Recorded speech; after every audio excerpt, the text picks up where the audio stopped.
akhirnya, aku akan menikah.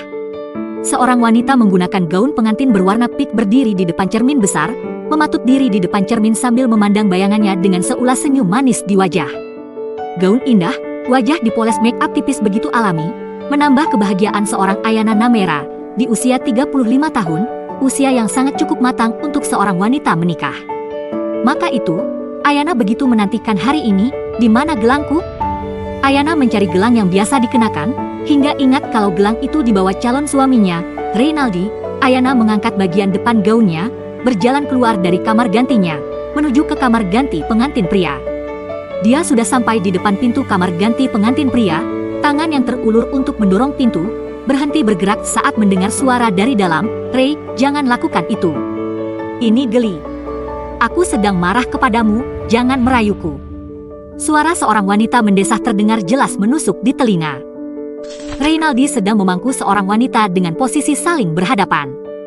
Pria itu terus menciumi leher dan mengarah ke dada. Bagian depan gaun wanita itu terlihat turun, sehingga memperlihatkan belahan dadanya. "Bukan begitu, Abi. Kamu tahu, aku melakukan ini semua demi kita.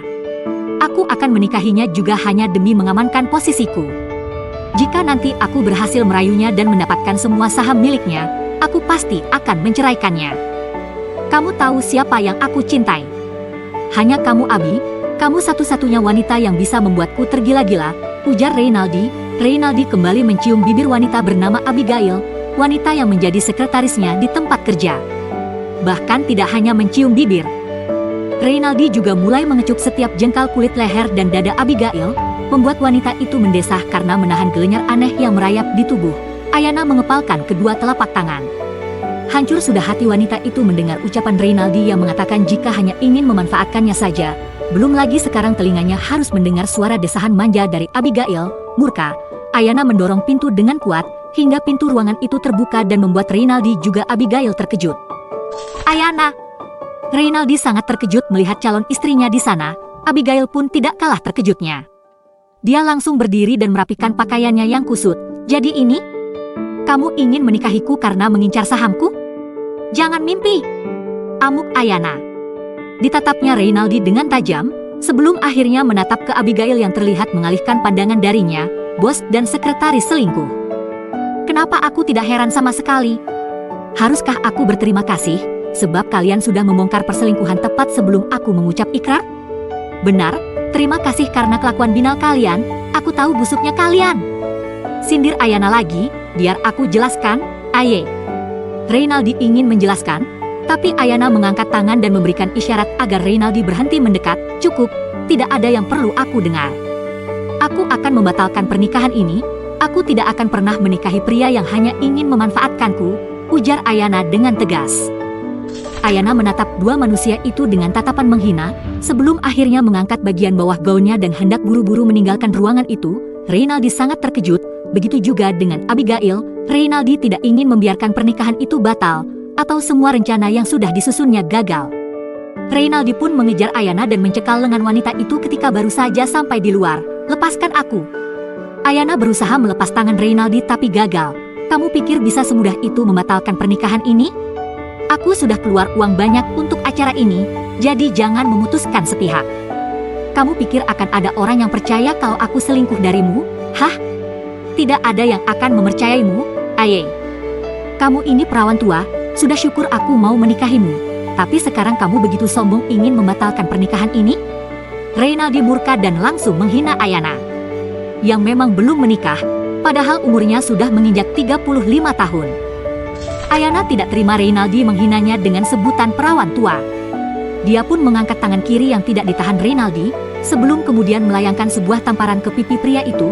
"Aku memang perawan tua, tapi aku bermoral, tidak seperti kalian," hardik Ayana. Reynaldi geram karena mendapat sebuah tamparan, hingga pria itu pun mengangkat tangan untuk membalas pukulan Ayana. Ayana memejamkan mata karena tahu akan terkena gampar. Tapi tiba-tiba ada seseorang yang mencekal tangan Reynaldi. Pria itu terkejut dan langsung menoleh, melihat seorang pemuda berseragam pelayan hotel mencekal tangannya sebelum kemudian menghempasnya. "Apa Anda tidak malu karena sudah bertindak kasar pada wanita?" Pemuda itu memosisikan diri di hadapan Ayana untuk melindungi wanita itu. Ayana membuka mata mendengar suara pria lain, hingga terkejut ada pemuda yang menolong dirinya. Tidak usah ikut campur dengan apa yang ingin diucapkan Reynaldi terhenti ketika mendengar suara seseorang menegur. Ada apa ini? Kenapa kalian ribut-ribut? Ayah Ayana datang dan melihat kericuhan itu. Orang tua Ayana dan Reynaldi di sana. Mereka hendak menyusul anak-anak mereka karena acara prosesi pernikahan akan segera dimulai. Namun, mereka harus dibuat terkejut sebab melihat kericuhan di sana. Ada apa ini, Ayah? Tanya sang mama yang bingung. Aku hendak membatalkan pernikahan kami, Ma.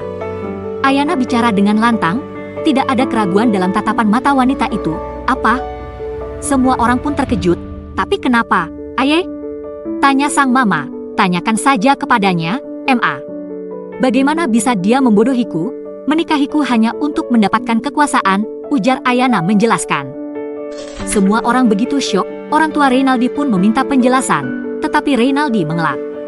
Pemuda yang menolong Ayana pun tidak ingin terlibat lebih jauh, hingga memilih diam dan menonton kericuhan antar keluarga itu. Aye, pikirkan dengan matang. Para tamu sudah datang, apa kamu tidak bisa menjaga harga diri mama dan papa? Ini pernikahanmu yang keberapa, Aye? Kenapa selalu gagal begini? Jangan batalkan pernikahan ini, ya. Sang mama malah memujuk hanya karena tidak ingin malu. Orang tua Reynaldi pun mengangguk menyetujui ucapan Ibu Ayana, sedangkan Reynaldi tersenyum tipis karena mengira akan menang sebab semua orang mendukungnya. Ayana menatap nanar ke sang mama. Kenapa sang mama hanya mementingkan harga diri? Sedangkan di sini Ayana yang paling terluka akibat perselingkuhan Reynaldi. Aku tetap tidak akan menikah. Aku tidak akan pernah menikah dengan pria brengsek tukang selingkuh yang hanya memanfaatkanku. Jika tidak ingin malu, nikahkan saja mereka. Hardik Ayana sambil menunjuk ke Reynaldi dan Abigail. Abigail terlihat malu dan menundukkan kepala, sedangkan Reynaldi terlihat begitu kesal. Setelah menolak mentah-mentah permintaan semua orang, Ayana mengangkat gaunnya dan pergi dari sana dengan cepat. Meski dia perawan tua, bukan berarti dia bisa dipermainkan dan bisa dimanfaatkan begitu saja. Ayana naik ke rooftop. Di sana dia berdiri di dekat tembok pembatas rooftop. Ayana menengadahkan wajah, memejamkan mata dan berulang kali mengembuskan napas kasar. Kenapa selalu seperti ini? Apa salahku? Ayana bergumam, masih memejamkan mata sambil merentangkan kedua tangan. Posisi berdiri kedua kakinya menempel di tembok pembatas rooftop, seolah dia siap untuk menjatuhkan diri kapanpun. Apa ini hukuman untukku? Kapan aku mendapatkan pria yang benar-benar mencintaiku tanpa syarat?